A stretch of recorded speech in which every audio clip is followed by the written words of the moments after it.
Hello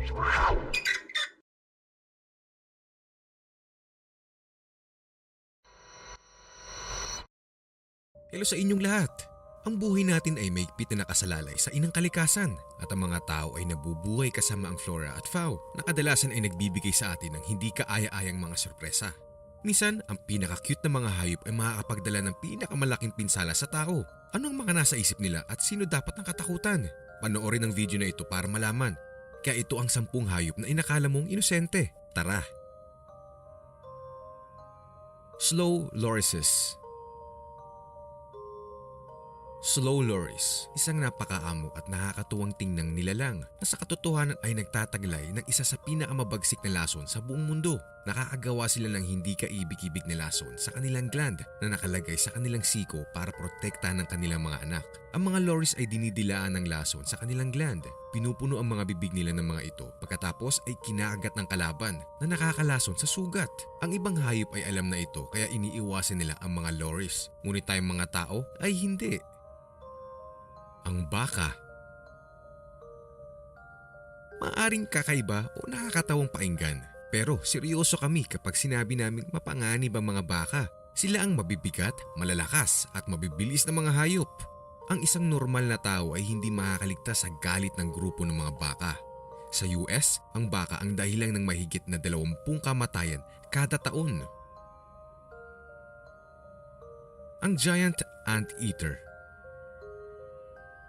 Ang isang ito ay hindi natatakot sa mga langgam o anay. Sa kabaliktaran pa nga, gusto niyang kainin ang mga ito gamit ang 60 cm o ang 2 talampakan niyang dila. Sa kabila ng maamong itsura nito, ito ay isang tropical animal na mapanganib at pumapatay at ginagamit ng kanyang mga kuko bilang sandata. Ang anteater ay kayang katayin ng isang tao sa isang hampas lamang.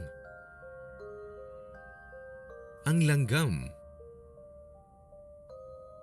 Ang driver ants o ang sayafu ay naglalakbay kasama ang malaking koloni na may bilang na hanggang 2 milyon at literal nilang nilalamon ang kahit anong nasa daanan nila. Wala nang halos matitira sa isang daga o butiki kapag kinuyog na sila ng mga langgam na ito. Ang kagat nila ay napakasakit. Ngunit hindi ito ang dahilan kung bakit sila itinuturing na mapanganib. Kaya nilang pumatay ng tao sa pamamagitan ng pagpasok sa baga nito at kada taon sa Africa, 1 hanggang 4 na tao ang namamatay dahil sa mga ito. Ang ostrich.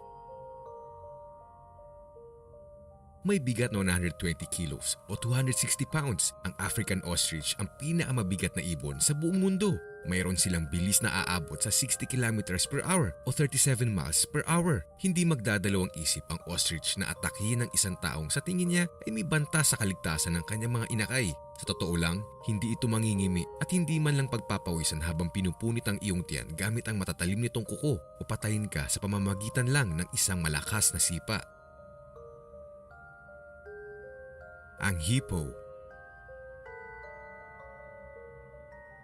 Ang nakakatuwang mga hippo na may bilugang tiyan ay hindi kasing cute na inaakala natin. Sila ay agresibo at mabangis na mga hayop kapag nagalit. Maaari silang kumilos na may bilis na 48 km per hour o 30 miles per hour habang hinahabol ang kanilang mga biktima. Kaya halos imposible para sa isang tao ang tumakas mula sa kanila. Idagdag pa ang kanilang nakamamanghang bigat na hanggang 3 tonelada.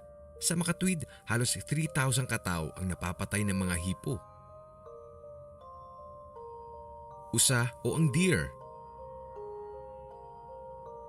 Madalas nating nakikita ang mga usa sa highway o nakatira sa isang reserve. Lagi natin nakikita ang mga cute na mga hayop na ito sa mga daanan na ikinagugulat ng mga nagmamaneho. Taon-taon, halos kalahating milyon ng aksidente at ang mga biktima ay tao dahil sa mga ito. Karagdagan pa ang matatalas nilang mga sungay kaya ang pagbangga sa kanila habang nagpapatakbo ng mabilis na sasakyan ay lubhang mapanghanib sa mga tao.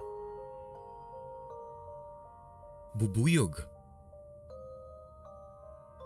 May kilala ka bang hindi pa nakakagat ng bubuyog? Kami, wala. Marami sa atin, ang kagat na ito ay makatilang ng kaunti. Pero sa may mga allergy sa lason ng bubuyog, ang isang simpleng kagat ay pwedeng maging mapanganib. Ang tsansang mamatay dito ay hindi gaanong malaki. Pero sa taong 2001 hanggang 2011, 639 na mga katao ang namatay ng makagat ng bubuyog. Ang lamok o mosquitoes.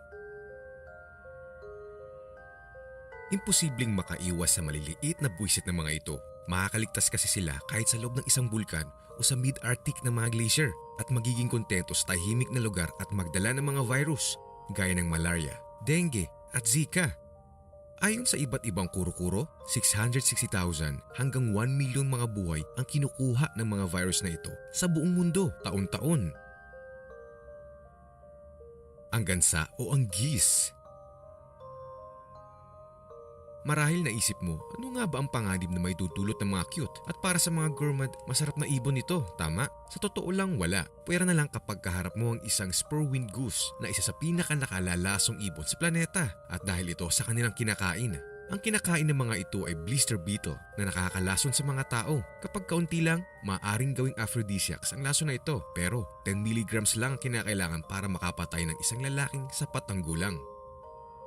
Salamat ng videong ito. Ipaalam nyo sa amin kung alin sa palagay ninyo ang kakaiba, extreme o sadyang nakakadiri. Interesado kami na malaman ang iniisip nyo sa comments. Panoorin nyo rin ang mga videong ito at huwag kalimutan mag-like at mag-subscribe. Salamat!